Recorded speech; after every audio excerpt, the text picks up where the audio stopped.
Bonsoir à tous, bienvenue dans cette édition. Merci de suivre l'actualité politique du PDCI RDA. Le président du PDCI RDA, son Excellence M. Henri Konan Bédié, a échangé avec une organisation de la société civile ce lundi 9 mars 2020. Conduite par son président fondateur Ibrahim Yao Rémy, la plateforme pour l'engagement citoyen en Côte d'Ivoire, en abrégé PEPSI, est allée présenter l'association au président du PDCI RDA ainsi que sa vision.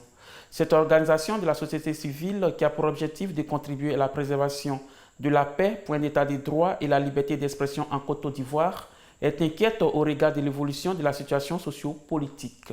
Face à cette situation, le président Ibrahim Yao veut compter avec le président du PDCI RDA, Henri Konan Bédié, héritier légitime du père fondateur Félix Houphouët-Boigny, pour le combat pour le retour de la paix définitive en Côte d'Ivoire. Le président Henri Konan Bédié, qui était assisté de certains de ses collaborateurs, dont le secrétaire exécutif en chef, le professeur Maurice Kakou-Dikawi, les ministres Jean-Luc Billon et Thierry Tano, a salué cette initiative de la Genève à œuvrer pour la paix. Il les a exhortés à plus d'action sur le terrain.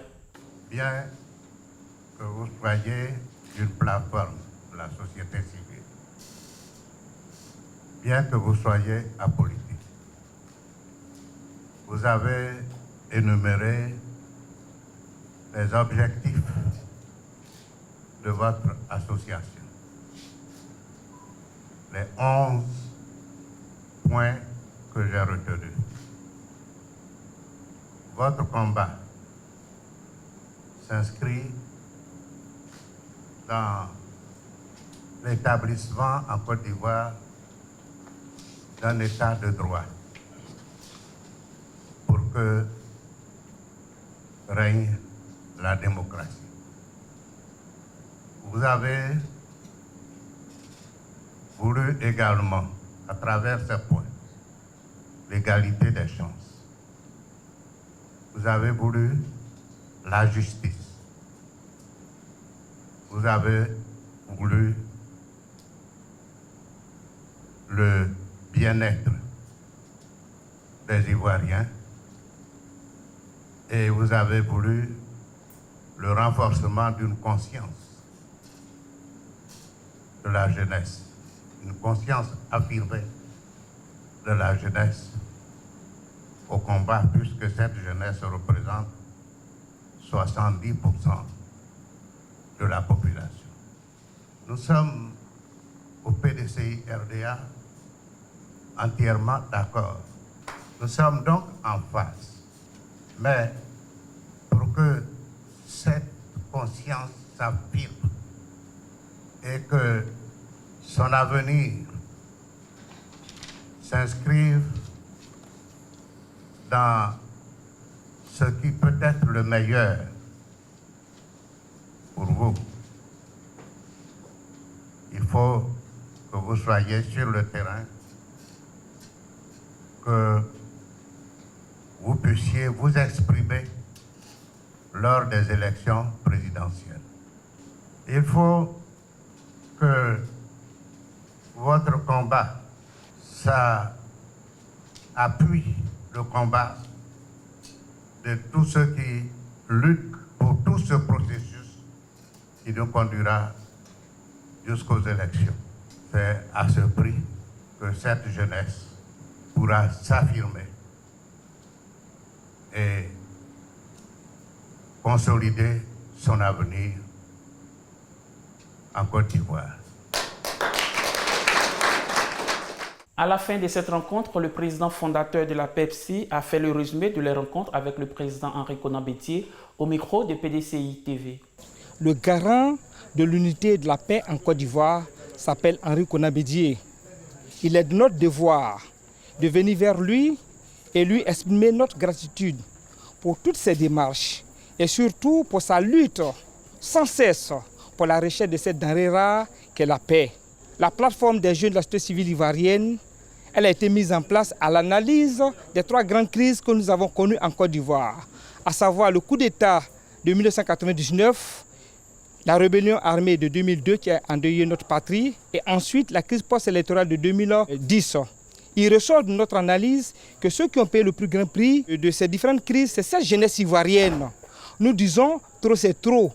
Il est temps, parce que nous représentons plus de 70% de la population ivoirienne, que nous puissions prendre une part active dans cette recherche de la paix, parce que nous refusons de mourir, nous refusons d'être manipulés, nous refusons d'être utilisés comme un bétail électoral par ces politiciens, pour la plupart ingrats. Alors l'heure a sonné pour la jeunesse ivoirienne de prendre conscience que la Côte d'Ivoire repose sur cette jeunesse responsable que nous représentons. Nous sommes là pour demander à notre papa, lui signifier nos préoccupations, nos inquiétudes. Et nous sommes venus le supplier au nom du Père fondateur. Lui qui veut que ses petits-fils et ses petites-filles vivent, lui demander en tant que garant de cette paix de continuer sans relâche à la recherche de cette paix. L'opposition ivoirienne réunie au sein des plateformes CDRP, EDS, AFD et LMP refuse la modification de la Constitution du 8 novembre 2016 par le gouvernement ivoirien. Écoutons leur déclaration. Déclaration de l'opposition politique de Côte d'Ivoire relative au projet de révision de la Constitution du 8 novembre 2016.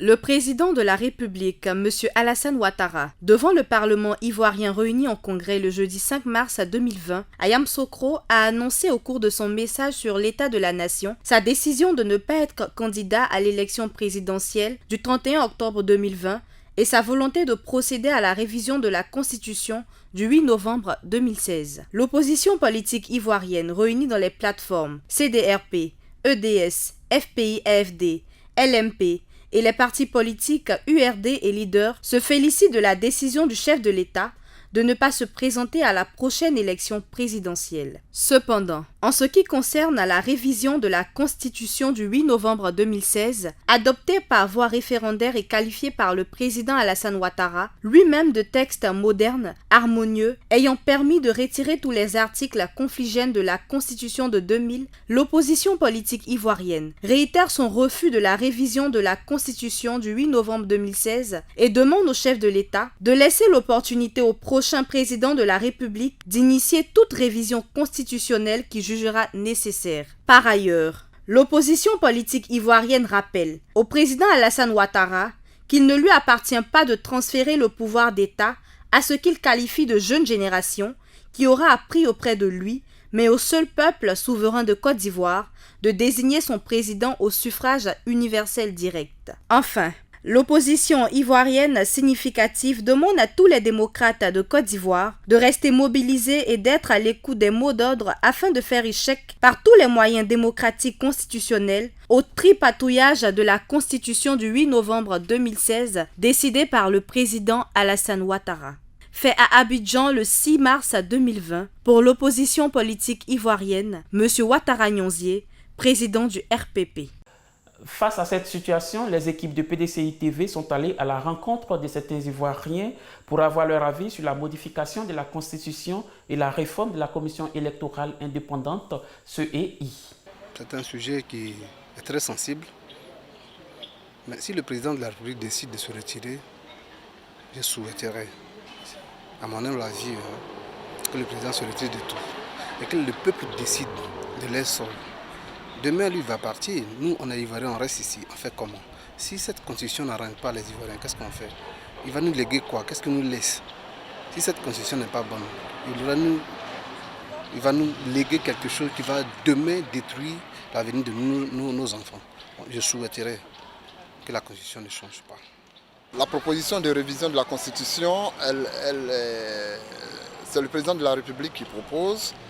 Je trouve d'abord qu'il est mal placé pour proposer parce que ça ressemble à tous les présidents africains qui, à la fin de leur mandat, proposent une révision de la Constitution. Pour nous, les populations, c'est comme s'il y a anguille sous roche. C'est comme s'il y a anguille sous roche. Ce n'est pas quand il s'en va qu'il propose la révision de la Constitution. Il y a quelque chose qui ne paraît pas normal pour nous. Alors, l'idéal, c'est que la proposition de constitution, soit c'est juste après son élection, il propose, soit il s'en va, et puis le peuple ou l'institution en charge de la constitution se propose de changer la constitution pour améliorer ce qui ne l'a pas été. Mais quand le président de la République propose, après tout ce qu'on a vécu là, pour nous, population, je veux dire profanes de la Constitution, du droit et tout ça, pour nous ça semble suspect. Donc je trouve que c'est inopportun. Concernant la CEI, il faut d'abord dire que l'histoire est têtue. Il ne faut pas la modeler comme on veut. Les faits sont têtus. La CEI telle que l'avait proposé le président Laurent Gbagbo, c'était une administration qui devait être complètement indépendante des partis politiques. C'était des civils, des gens qui n'avaient absolument rien à voir avec la politique, qui devaient constituer ce bureau-là et qui lui donnaient une certaine crédibilité. On l'a vu en 2000 avec Honoré Guier. Voilà. Malheureusement, avec la guerre, la CEI a été complètement torturée, traficotée et elle est occupée par les hommes politiques. Mais quelle crédibilité voulez-vous qu'on accorde à une CEI occupée par des hommes politiques qui eux-mêmes sont partisans de partis politiques, qui eux-mêmes sont supporters notoires de X ou Y? Donc, d'emblée, cette CEI-là, elle est frappée de suspicion. Il y a même un problème. Le problème, c'est la situation de la Constitution de 2016 même qu'on doit revoir. Parce que voici des gens qui se disent démocrates. Ils se lèvent, ils convainquent leurs partisans à aller voter une Constitution. Et dans cette Constitution, ils présentent des gemmes antidémocratiques. C'est-à-dire pour réviser une Constitution qui doit régir toute une population ivoirienne. Normalement, il est bienséant d'interroger chaque citoyen sur la Constitution. Mais ils décident désormais de s'asseoir dans un bureau et modifier la Constitution à leur bon vouloir. Et ceux-là se disent des démocrates.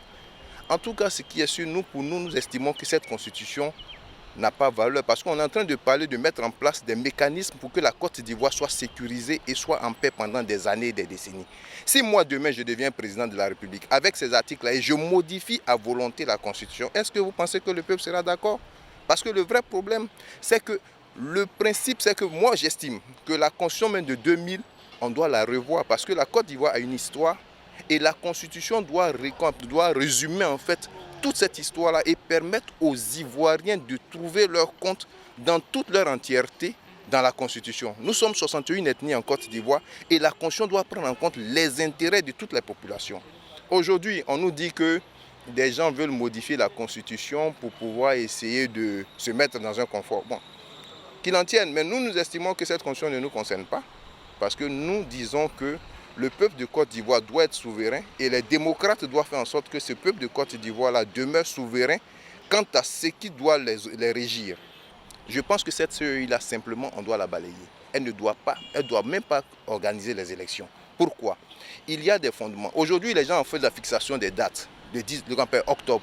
Moi, sincèrement, pour moi, si on doit passer octobre, et puis faire en sorte que des Ivoiriens, des vies soient préservées, il n'y a pas de problème. Cette CEI ne doit pas fonctionner parce que le vrai problème, c'est que nous avons connu une rébellion. Des gens qui ont pris des armes et qui ont estimé qu'ils avaient un problème identitaire.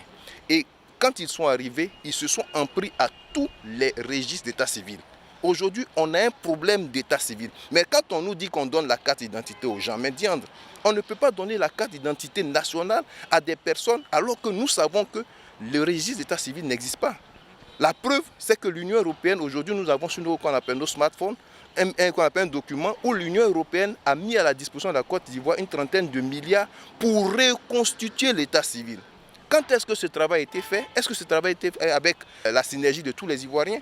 Non, on se rend compte qu'aujourd'hui, on donne la pièce d'identité. Et ce que j'ai constaté, il se trouve que la pièce d'identité, ça j'aime. L'ancienne pièce d'identité que nous avons tous eue. Aujourd'hui, des gens le font frauduleusement et tous les étrangers, en tout cas ceux qui veulent avoir la quiétude par rapport aux tracasseries policières, s'orientent vers l'acquisition de ces pièces d'identité. Mais on nous dit qu'avec cette pièce d'identité, lorsqu'on se présente au niveau d'un centre d'enrôlement, automatiquement nous sommes basculés sur la nouvelle liste. Cela veut dire qu'il faudrait tout simplement proroger la date d'utilisation de l'ancienne carte d'identité et puis demander au nouveau majeur de venir se faire enrôler puis on part aux élections. Mais à la réalité, cela cache une volonté de faire voter les étrangers. Et ça, il faut éviter que les étrangers puissent se mêler des questions électorales. Ils sont venus vivre en paix avec nous ici et on n'a jamais eu de problème avec les étrangers. Il faudrait qu'on les éloigne de notre affaire politique parce qu'il y a eu trop de morts. La modification de la Constitution, je ne l'approuve pas. Moi, je ne l'approuve pas parce que je me dis que c'est juste pour jouer avec la mentalité des Ivoiriens, quoi. Voilà, je pense que ça n'a pas vraiment lieu d'être. S'il décide de se retirer, il se retire carrément sans vraiment modifier les choses. Voilà. Soit tu te retires, soit tu restes. Mais si tu as décidé de te retirer, tu te retires sans modifier quoi que ce soit. Ça pourrait être quelque chose qui est fait expressément pour pouvoir permettre au président actuel de toujours rester au pouvoir, de toujours avoir la même mise sur la République. Donc pour moi, le fait qu'il ne se représente pas aux élections, je pense que ce n'est pas une décision à saluer en tant que telle. Voilà, c'est juste une manœuvre pour pouvoir toujours rester à la barre. Aujourd'hui, c'est comme si on prenait tout le monde en otage pour ces réformes constitutionnelles. Et puis c'est fantaisiste à 7 mois des élections. C'est vraiment fantaisiste. Donc moi, je ne peux pas dire que je ne suis pas d'accord, mais non plus je ne partage pas vraiment cette idée, ce point de vue. C'est fantaisiste. Des réformes constitutionnelles, il faut à la source. Il faut les parents, il faut les électeurs, il faut toutes les couches socio-professionnelles. N'est-ce pas? C'est sur cette base qu'il y a eu des députés. Il y a eu déjà une constitution. Et puis du coup, on veut se baser encore sur un parlement qu'on vient de mettre en place. On veut se baser sur l'Assemblée nationale, n'est-ce pas, qui sont les élus du peuple pour déjà refaire la... Et entre-temps, suivez mon regard, vous savez que le Parlement et le Sénat appartiennent à une idéologie, hein, qu'est le RHDP. Du coup, c'est comme si c'est un parti politique qui décide. Voilà le fond de la pensée. Ce n'est pas qu'on est contre un parti politique, etc. Mais le faisant ici, le oui sortira du RHDP, puisque le Sénat et l'Assemblée nationale, en majorité 90%, c'est RHDP. Donc c'est comme si vous vous imposez pour des réformes, et puis pourquoi vous le faites? C'est à dessein. C'est à dessein. Vous voulez prendre en otage tout le peuple ivoirien. Ça ne peut pas aller. J'aurais peut-être souhaité que le président, peut-être soit lui-même ou le porte-parole du gouvernement, prenne le temps d'expliquer un peu à la population ce qu'il veut véritablement faire. Parce qu'on est tous en Côte d'Ivoire, mais ce n'est pas tout le monde qui sait en fait, à quel niveau de la Constitution qu'il veut modifier. Pour ceux qui ne le savent pas, il faudrait qu'il les explique. Voilà, c'est un peu ça, pour que les gens puissent comprendre. Et si ça les arrange, ils vont adopter ces modifications. Dans le cas contraire, bon, ils vont lui faire savoir. Pour ce qui concerne la modification de la Constitution, bon, je ne sais pas trop ce qui l'a inspiré, même pour moi, je pense que ce n'est pas bienvenu.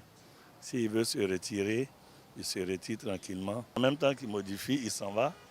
Il laisse un lourd travail à celui qui va le suivre. Hein. Je ne sais pas comment l'autre va gérer ça. La délégation départementale d'Aboisseau 2 a reçu le jeudi 5 mars 2020 les émissaires de la direction du parti. C'était dans le cadre des missions conjointes UFPDCI et JPDCI. Le compte rendu de PDCI TV.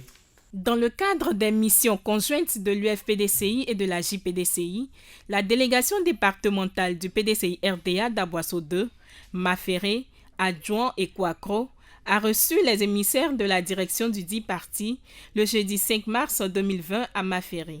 À la tête de cette mission, l'on enregistrait la présence de Maître Linda Diplo, vice-président de l'UFPDCI urbaine, qui avait à ses côtés Mian Assalé Jean-Marc de la JPDCI rurale et Indri Bernard, inspecteur du parti.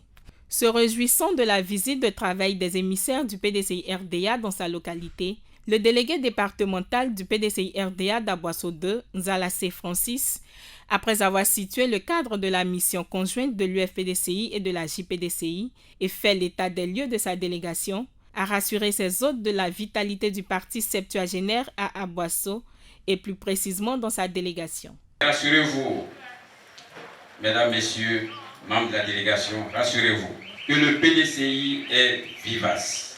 Il y a une vivacité au niveau de nos militants de base et il y a un pôle du PDCI qui est tout à fait palpable. C'est donc sur cette base-là que nous avons reconstitué les sections, les comités de base et nous sommes fiers de vous dire que le PDCI se porte très bien dans notre délégation. Avant d'entamer les travaux, Maître Linda Diplo a tenu à livrer le message du parti et du président Bédié. Aussi, Elle a entretenu les militants sur l'actualité sociopolitique, précisément sur la vie de la nation. Elle n'a pas manqué de dénoncer les pressions que subissent certains militants et cadres du PDCI-RDA et des problèmes qui minent la société ivoirienne. Comme seul recours pour mettre fin à ces dérives, le retour du PDCI-RDA au pouvoir avec le président Rikonan Bédié s'impose. Tout le monde sait que c'est le PDCI qui va venir sauver la Côte d'Ivoire. C'est le PDCI qui va venir sauver les Ivoiriens. Qui souffrent depuis que le PDCI est parti. Oufo Boigny nous avait dit, le vrai bonheur, on ne l'apprécie que lorsqu'on l'a perdu. Et c'est ça qu'on vit aujourd'hui, c'est ça qui est la vérité. Vous êtes des ambassadeurs, vous allez partir au nom du président Rikonan Bédié partout dans les quartiers, dans les villages, dans les hameaux les plus reculés, pour aller parler, surtout aux jeunes qu'on trompe. Il faut savoir leur dire ce que le PDCI est capable de faire, ce qu'il a fait avant et qu'il fera encore quand il reprendra le pouvoir en 2020. Parce que le PDCI a de nombreux cadres compétents. Actualité oblige. Maître Diplo a exprimé son amertume face à la souffrance des Ivoiriens dans le cadre de l'opération pour l'obtention des cartes nationales d'identité. Aujourd'hui, un Ivoirien pour avoir ses pièces, c'est compliqué. La carte d'identité est devenue comme du diamant maintenant en Côte d'Ivoire. Alors que ce n'est pas un papier de politique, ce n'est pas un papier selon les élections. C'est un document que chaque citoyen doit avoir à tout moment de sa vie, à tout moment de l'année, pour justifier de son identité. Pourquoi c'est si compliqué? Aujourd'hui, on dit on fait des centres. Les gens doivent marcher des kilomètres et des kilomètres pour aller là-bas. D'abord, avant ça même, ça commence sur Internet. Si tu ne sais pas lire, tu fais comment? Tu vas faire inscription en ligne. Les gens payent, on dit 5600 francs. Tu payes, certains nous disent que quand ils vont après, ceux qui ont déjà expérimenté, ils vont dans les centres, c'est compliqué, on ne reconnaît pas leur paiement. Donc, tu peux te décourager. Vous arrivez, on dit, bon, on prend les 20 premiers, les autres revenez. Revenez. La vie est déjà difficile. Tu vas payer ton transport, mais tu vas marcher pour avoir une simple carte d'identité. Alors que le président Rikonan Bédié avait déjà demandé l'année dernière, l'histoire des cartes, prolonger le délai des cartes pour 2 ans. Les cartes qu'on a maintenant, on va utiliser ça pour voter en 2020. C'est plus simple. Deuxièmement, il a dit, bon, vous voulez faire les cartes. Bon, faites les cartes gratuites. Au temps du PDCI, les cartes étaient gratuites. Maintenant, c'est devenu payant. C'est devenu payant, c'est devenu compliqué à avoir. Mais le président Bédié a dit de vous dire, ne vous découragez pas. 2020, bien dit. La vérification du personnel politique de la délégation départementale d'Aboisseau 2, étape importante, a clos la mission dans la ferveur militante. L'équipe de PDCI TV a recueilli les impressions du délégué Nzalassé Francis. Cette délégation est venue nous livrer un message fort du président Bédié, un message qui traduit l'option pour le PDCI de reconquérir le pouvoir d'État. Les militants de la délégation Aboisseau 2 ont répondu mais massivement, au-delà même de l'attente du délégué que je suis, à ce rendez-vous. Il y a eu des échanges qui ont montré effectivement le niveau d'engagement des militants, non seulement de ceux de la délégation Aboisseau 2, mais le niveau d'engagement également de la délégation qui est venue nous rendre visite.